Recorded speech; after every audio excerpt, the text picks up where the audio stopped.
À la fin des années 90, j'étais aux études et j'ai fait un projet avec un de mes professeurs où je faisais des entrevues, tu te rappelles, avec les femmes, des femmes qui avaient été impliquées à Pointe-Saint-Charles depuis longtemps. En fait, j'étais avec Jean-Guy aussi aux Archives populaires de Pointe-Saint-Charles. Et à travers les entrevues que j'ai faites avec ces femmes-là, j'ai vraiment appris, j'ai pris connaissance de toute la richesse de l'organisation communautaire dans le quartier, dont la clinique communautaire de Pointe-Saint-Charles. Puis j'avais déjà des tendances libertaires à l'époque, donc l'idée qu'il y ait un service de santé autonome, bon, pas complètement autogéré, mais avec un modèle qui tentait vers l'autogestion, je trouvais ça particulièrement intéressant. Et j'allais aux assemblées générales, puis éventuellement, je me suis retrouvée sur le conseil d'administration et assez rapidement, j'ai été présidente du CA. Puis assez rapidement, je me suis retrouvée à l'équipe de négociation aussi avec les employés. Je suis citoyenne du quartier depuis plus de 20 ans. J'habite tout proche de la clinique. Et je me suis impliquée parce que je pensais que c'était important d'avoir un endroit où les citoyens pouvaient s'exprimer au conseil d'administration. Donc on sert de courroie de transmission pour les citoyens du quartier. Pour le citoyen, s'impliquer là-dedans, dans le fond, c'est essentiel. On donne la chance aux citoyens de prendre possession de la clinique à un certain niveau, puis d'apporter le pouls du quartier. J'étais au chemin de fer canadien national ici, à partir de 1947 jusqu'en 1976. J'ai été forgeron canadien national et j'étais dans mon syndicat aussi, international. Ça m'a emmené à bien des affaires.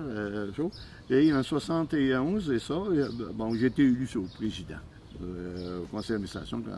Mais on avait une belle équipe, donc des personnes qui étaient syndiquées ailleurs ou autres. Puis là, on s'emmenait, puis Guy Breton était un gars qui est arrivé, qui a fait balancer par quelques années, ça n'a pas pris de temps, le pouvoir. On est arrivé avec un pouvoir de citoyen. Un conseil d'administration avec un pouvoir. Bien, je pense qu'en premier lieu, les gens qui utilisent un service devraient être ceux et celles qui ont le mot à dire sur comment ça marche. Pour moi, ça, c'est primordial. Ça fait partie de mes valeurs, puis aussi, je pense, des valeurs de beaucoup de monde dans ce quartier-ci. Le pouvoir au peuple dans les années 70, aujourd'hui, c'est un autre langage, mais c'est la même chose. C'est l'idée que c'est nos services, c'est notre santé, c'est notre quartier, on va le gérer. Si on regarde anciennement, des politiciens s'accaparaient de toutes les organisations, les loisirs ou autres, parce que ça fait politiquement, ça fait. Puis toi, tu es là, tu es obligé d'organiser la réunion, tu es obligé de sortir de ça. Là, tu arrives là, tu décides, puis tu maintiens ta décision. C'est là que mon moment.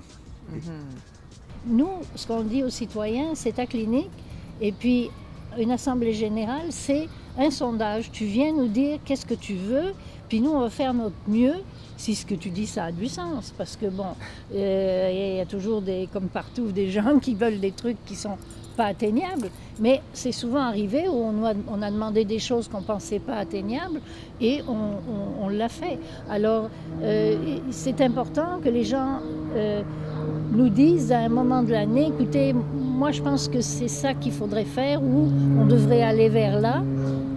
Et notre travail à nous, c'est de prendre tout ça, le mettre ensemble, puis de dire, voilà, l'orientation de la clinique d'ici les années à venir, c'est correct, on est bien, ou alors, hop, il faudrait tourner un peu de ce côté-là. Et tout ça, ça vient du citoyen. C'est lui qui décide. Nous, on met en œuvre ce que le citoyen demande, dans la mesure du possible. C'est un peu ça, le CA de la clinique. Quand j'étais sur le conseil d'administration, des fois, on avait des réunions avec les différents organismes qui commençaient, qui voulaient comme créer un développement, qui voulaient progresser, qui voulaient partir d'une idée pour essayer d'organiser les choses. La clinique s'est impliquée dans certains petits projets comme ça, qu'à la base, on se disait anodins, mais qu'à long terme, on se rend compte qu'ils ont eu une grande répercussion, puis qu'en fin de compte, la petite idée de un ou deux individus est devenue quelque chose de plus grand, est devenu un autre moyen d'améliorer encore le quartier. Puis je pense que la clinique, puis ce que ça nous apporte en tant qu'individu, puis en tant que conseil d'administration, est d'apporter un support, d'apporter une chance aux gens du quartier d'aller de l'avant. Moi, je pense que c'est ce que la clinique nous a apporté, que, en fin de compte, tout est possible. On m'a posé, il y en a deux qui se présentaient pour les élections la semaine passée. Pendant une couple de semaines, ils m'ont rencontré une couple de fois pour me poser. C'est quoi ça prend? C'est quoi ça prend? Mais ça prend rien dans le sens. Si tu es intéressé, C'est ça. Parce qu'on apprend tellement. Mais quand il y a une affaire comme ça, très structurée et autres, c'est pas facile des gens de penser. Et malheureusement, il n'y a pas eu de formation pour arriver à là. C'est ça. Nous autres, on l'a eu. La personne qui, pendant 5-6 ans, qui fait de la sélection, Elle apprend. Elle apprend. D'un coup, il arrive une journée, elle se dit « Ah, je suis prête là. » Ah oui, je suis prête, là. Parce qu'elle a d'autres sortes d'informations qu'elle reçoit de la clinique en même temps, puis tout. En même temps, j'ai appris qu'on fait une équipe.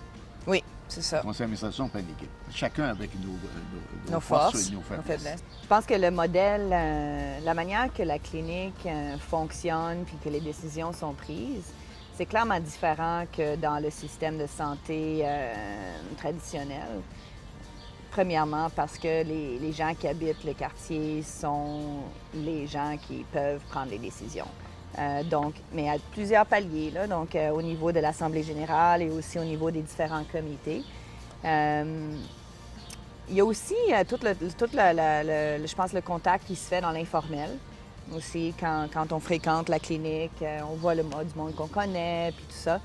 Puis il y a vraiment comme une vie, je dirais, associative ou une vie démocratique autour de la clinique qu'on ne voit pas dans les CLSC. L'engagement, c'est en fait quelque chose qui peut contribuer à la santé. Parce que si on est tout seul dans notre salon, c'est plus difficile de s'en sortir quand on est tout seul.